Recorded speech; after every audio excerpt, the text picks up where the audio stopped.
In diesem Video beantworte ich die Fragen, die ihr zu meinem letzten Video zur Brandkatastrophe in Crans-Montana gestellt habt. Fangen wir gerade an. Nopsi79 fragt, wer ist der Brandverursacher unter der Maske und die Dame mit der gespiegelten Maske?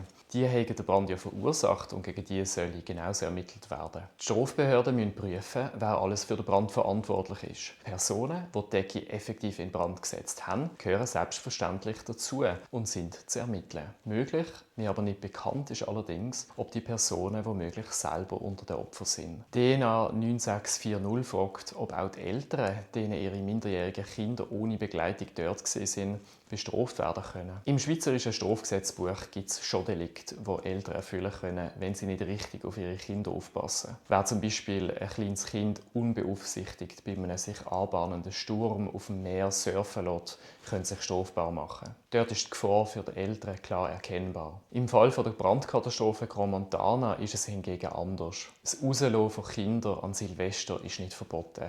Auch nicht um 1:30 am Morgen. Dass Kinder dann Opfer von einem Brand werden könnten, ist für die Eltern im Voraus in keiner Weise ersichtlich gewesen. Mich würde es darum sehr wundern, wenn hier gegen Eltern ermittelt werden würde. Hinzu kommt, dass die Eltern, denen ihre Kinder verletzt wurden oder ums Leben gekommen sind, bereits genug durchmachen müssen. Dass man sie noch an einer Strafuntersuchung aussetzen würde, kann ich mir nicht vorstellen. Für solche Fälle sieht auch das Strafgesetzbuch vor, dass von einer Strafuntersuchung abgesehen wird. Wichtelzwerg 4255 fragt, welchen Einfluss Verfahren von ausländischen Gerichten sowie zusätzliche Zivilklagen auf das Strafmaß haben können. Er verweist auf das Verfahren, das in Paris eingeleitet worden ist und dass Angehörige der Opfer ebenfalls klagen könnten. Zuerst zum Verfahren der Pariser Behörden. Die haben tatsächlich ein Strafverfahren eröffnet. Ein sogenanntes Spiegelverfahren. Das Verfahren hat allerdings nicht primär zum Ziel, die Täter zu verfolgen. Es geht im Fall der Brandkatastrophe mehr darum, der betroffenen französischen Familie einen Ansprechpartner in Frankreich zu geben,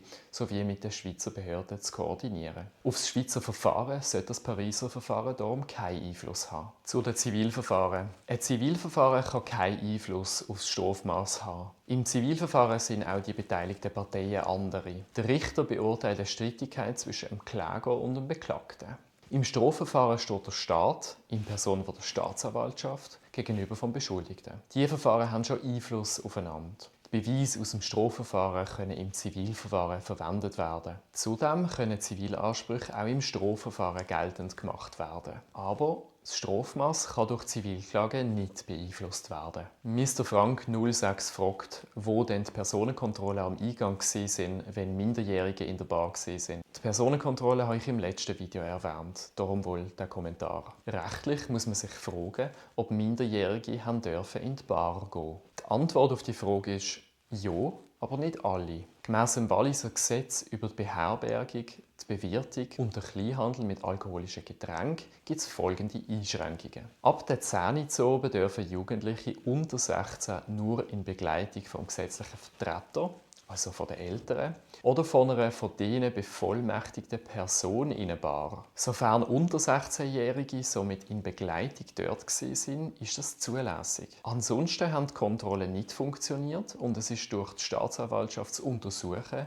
wieso nicht und wer dafür verantwortlich ist. Auf die Ermittlungen der Staatsanwaltschaft gehe ich übrigens in diesem Video näher ein. Zum Abschluss möchte ich nochmal mein Beileid und mein Mitgefühl an alle von dieser Brandkatastrophe Betroffenen aussprechen. Falls ihr weitere Fragen zu dieser Tragödie oder zu anderen rechtlichen Themen habt, schreibt sie in einen Kommentar und ich beantworte sie.